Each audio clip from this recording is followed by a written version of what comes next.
jangan ke masjid. Temikir tanu ngomel teh. Kalau mereka mati, siapa yang ngisi masjid? Ya. Salah. Ini mah nyambung dengan pertanyaan tadi. Kalau anak kita pakai popok yang nggak tembus, walaupun dia buang najis, tidak jadi najis ke kita. Kalau memang tidak tembus benar-benar sama sekali, apalagi tidak basah sama sekali, nempel itu tidak menjadi melekat. Tapi hindarkan karena dia menyatu dengan diri kita. Jadi batal. Enggak, soalnya kan gini mah, kayak misal pengajian di masjid, ada ibu-ibu bawa anaknya, anaknya sih dipakein popok. Ya kan anak kecil mah bisa pipis kapanpun, tapi kan terlindung dengan popok tersebut. Jadi nggak apa-apa ya. Kalau dia ikut nggak apa-apa, kayak macam gini. Di kita mah banyak yang aneh. Anak belum disunat, sono jangan kesini. Anda tahu kencing di dalam kulup, udah cebok, pakai kolor, pakai celana Hawaii, pakai sarung, sholat di masjid. Kalau anak yang belum dihitan nggak boleh sholat. Kalau bapak-bapak akijah pada meninggal, siapa kadar kita gitu. Dan banyak dilarang anak untuk dekat dengan masjidnya. Iya, salah. Iya. Justru dihimbau, yuk yang ke masjid dikasih permen, misal. Iya. Jadi mereka tuh ya di masjid main-main, tapi iya, jadi tempat aktivitas mereka di situ juga, iya. Karena banyak itu Bu, masjid-masjid yang anak yang belum sunat tidak boleh masuk. Nah itu ini tuh, karena ketidakmengertian hukum. Iya. Makanya belajar agama yang akhirnya mereka tidak dekat masjid selamanya. Kadang-kadang berisik. Yang berisik jangan ke masjid. Temikir tanu ngomel teh. Kalau mereka mati, siapa yang ngisi masjid? Iya. Salah. Oke. Udah kalau gitu yuk. Siapa lagi mau nanya? Yang di sini silakan. Berdiri Bu. Silakan. Assalamualaikum warahmatullahi wabarakatuh. Waalaikumsalam warahmatullahi wabarakatuh. Tanya Mama yuk. Yuk. Nama saya Ibu Yeti dari Majelis Taklim Aryadul Hasanah, Sukajaya, Bogor. Ya, saya Bu Yeti. Ini Mama, saya kan pedagang. Jadi kadang-kadang saya terutama sholat zuhur ya. Saya suka akhir waktu gitu, kadang jam 1. Misalnya duhur jam berapa? Jam 1. Yeti dagang di mana? Di pasar ya. Tapi kan emang masjid ada di pasar. Cuman keadaan baju-baju itu kotor kan, namanya pedagang ya. Gimana? Ya, oke. Jadi terus diundur dikit jam 1. Jadi di rumah aja gitu. Kalau sholat subuh, zuha emang suka di masjid, di pasar. Saya tanya Yeti, di rumah aja pulang jam sabaraha? Jam 1 paling nyampe rumah. Jadi memang setengah 1 pulang. Kerjanya dari subuh sampai tengah hari.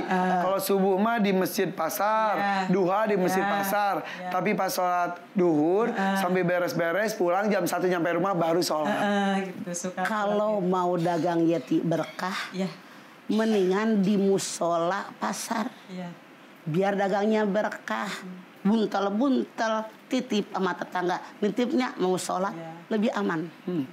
Lamun Yeti sabara tahun dagang, sabara tahun pawailul lil muslimin, rugi kan? Makanya mensyukuri nikmat Allah, ada usaha bisa dagang di pasar. Saran saya lebih baik tadi Al-Jumat 9 dur. Tutupnya jam 1 tuh udah nyampe rumah mah. Jadi jam 1 tuh udah nyampe rumah, jam 12-an tuh pas dulu tuh lagi beres-beres. Tapi bajunya kalau saat itu merasa kotor. Maaf. Sebagai seorang yang beriman kepada Allah, sadar pekerjaan saya mawasalin tong aya alasan. Wudu di musola pasar, ganti baju di kamar mandinya, sholat pakai baju bersih, pakai iya. Kalau Allah tidak ridho dagangan Yeti mual payu. Bu Yeti kalau boleh tahu jualannya apa? Ikan pindang. Ikan pindang. Sebetulnya mah tidak semuanya yang kotor itu najis kan? Yang namanya ikan itu tidak najis. Cuman ngerti. Makanya kalau benar beriman Yeti, unggal ini ke pasar, mekal baju bersih, pergi ke musola, ganti baju, wudu, sholat, yakin mensyukuri nikmat. Mana mamah nanya, kumaha lamun puluhan tahun sholatnya kita, rek iraha benerna, rek iraha mensyukuri nikmatna, robah pola berpikiran. Tidak ada alasan. Kata Allah, Robbana ma khalaqta hadza batila. Ya Allah ciptakan dengan sia-sia. Binatang merangkang. Kepala tempat otak, kemaluan tempat nafsu. Manusia jalan tegak berdiri. Kepala tempat otak, kemaluan tempat nafsu. Mana yang di atas? Otak. Otak. Kata Allah, kalau kalian merasa manusia dalam menjalani hidup pakai otak, mau menuju bersih gitu. Oke. Mah, gimana kalau kita sholatnya tuh yang duhur ada kata asar aja deh, biar duhur diakhirin, asar diawalin, biar wudunya nggak banyak boros air. Berarti kalian tidak bersyukur.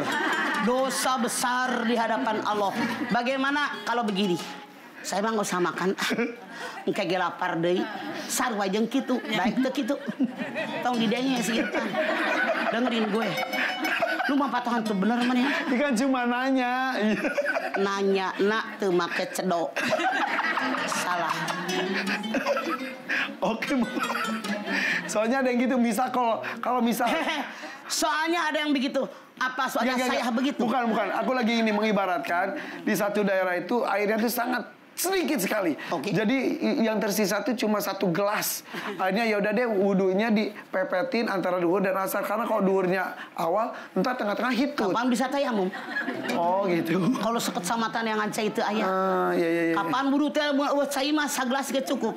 Sabotol ge cukup. Iya. Mada bela diri selama otak bencana. Kecuali kalau nggak punya otak. Iya. Makanya kalau kita ke rumah makan Padang punya otak. Oke, seperti itu. Jadi saking pentingnya sholat di awal waktu ya, Maya. Oke. Besok bawa baju ya. Iya. Kalau kesini lagi bawa ikan peda. Nanti Mama kasih baju. Ikan peda Mama, ikan pindang tongkol. Aduh. Oke, Ipan doyan? Tongkol. Tongkol, ditakol. Pindangnya gitu, ikan laut gitu dipindang kan. Iya. Jadi enak. Pokoknya mau tongkol kek, mau ikan naon kek, mau sholatnya kudu sholat gitu. Sip. Oke, makasih Mama. Assalamualaikum warahmatullahi wabarakatuh. Salam Ratu. Yuk siga jelema macan sarapan ya. Tapi ini menarik nih tentang pekerjaan merasa bajunya itu kotor. Kan sebetulnya kembali lagi kayak yang saya tanya, kotor itu belum tentu najis juga, Maya. Betul. Jadi kayak macam misalnya ini kuah nasi, kuah sayur tempel di badan, kotor tapi nggak najis. Iya. Yang najis yang keluar dari 2 pintu. Keluar dari yang 7 pintu, dari sini, bukan najis tapi menjijikkan. Gitu. Ya. Tapi ketika pintu depan, pintu belakang itu najis. Iya. Naon we bentukna? Iya. Sok keluar tara.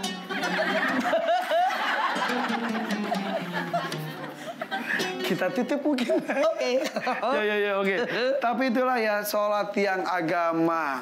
Segala macam istilah-istilahnya, tapi benar-benar katanya amalan apapun akan nol jika sholatnya tidak ada. Itu benar. Makanya Rasul mengatakan yang pertama dinilai seorang hamba pada hari kiamat sholat. Sholatnya benar, amalan yang lain dinilai. Sholatnya nggak benar, amalan yang lain tidak dinilai. Yuk tegakkan sholat sebaik mungkin sesuai yang Rasul ajarkan kepada kita.